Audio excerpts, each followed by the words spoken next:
Еще двое участников преступной группы похитителей нефти выслушали приговор Нижегородского суда. Незаконная врезка в нефтепровод Ухта-Ярославль была обнаружена возле Емвы осенью 2012 года. По уголовному делу тогда привлекли 4 фигурантов, в том числе руководителя Тельмана Магомедова. Еще 4 объявили в розыск. Хисабдина Умарова и Максима Бурганова сотрудники УФСБ по Коми задержали в 2016-м. Какие роли они исполняли в группировке нефтяников-нелегалов, расскажет Роман Истомин.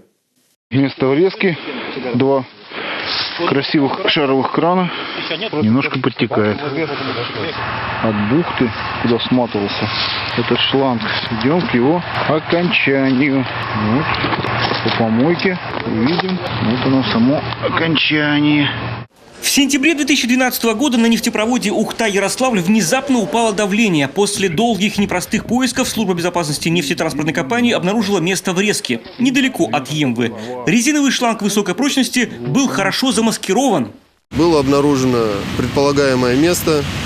Туда сразу же направились поисково-технические группы службы безопасности нашего предприятия. По результатам поисковых мероприятий были обнаружены признаки преступного посягательства, а именно несанкционированная врезка и отвод от этой несанкционированной врезки приблизительно 280 метров протяженностью. Учитывая стратегическую важность объекта, разработкой нелегальных врезчиков занялись сотрудники регионального ОФСБ совместно с коллегами из уголовного розыска и экономической безопасности МВД по Коми. Оперативники выяснили, кражей нефти занимается целая группировка. В нее входило 2 организатора, 3 водителей. Кроме того, для врезки и закачки нефти привлекали 3 сторонних специалистов. В конце сентября при заливке очередной партии черного золота силовики задержали организатора Тельмана Магомедова и 3 водителей – Теймураза Мустафаева, Ахмеда Абасова и Виктора Шкаревня. Последний пошел на сотрудничество со следствием и полностью изобличил поддельников. Транспортировка, как выяснило следствие, осуществлялась в различные районы Республики Коми. Обьячево, Сысольский район, Нижегородский район Республики Коми. Также непосредственно в город Сыктывкар. Похищаемая нефть сдавалась в Коми-дорожную компанию под видом легально добываемой нефти, которая в самой Коми-дорожной компании использовалась в качестве печного топлива при изготовлении асфальтобетонной смеси, используемой для ремонта дороги.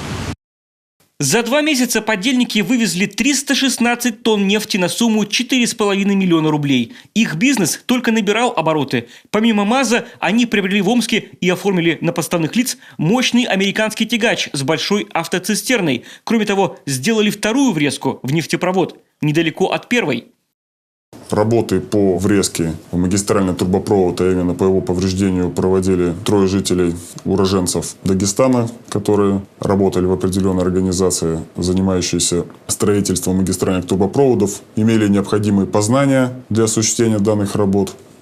Помимо колоссального экономического ущерба, силовики, возможно, предотвратили и экологическую катастрофу в случае порыва ненадежных соединений и разлива нефти в пойме реки Вымь. Уроженцев Дагестана, которые отказались давать показания, суд отправил в колонию. Виктор Шкаревня получил условный срок. Из 4 сообщников, объявленных в розыск, силовики задержали 36-летнего врезчика Максима Бурганова и 50-летнего соорганизатора группировки Хисабдина Умарова. Обоих приговорили к 6 годам колонии общего режима.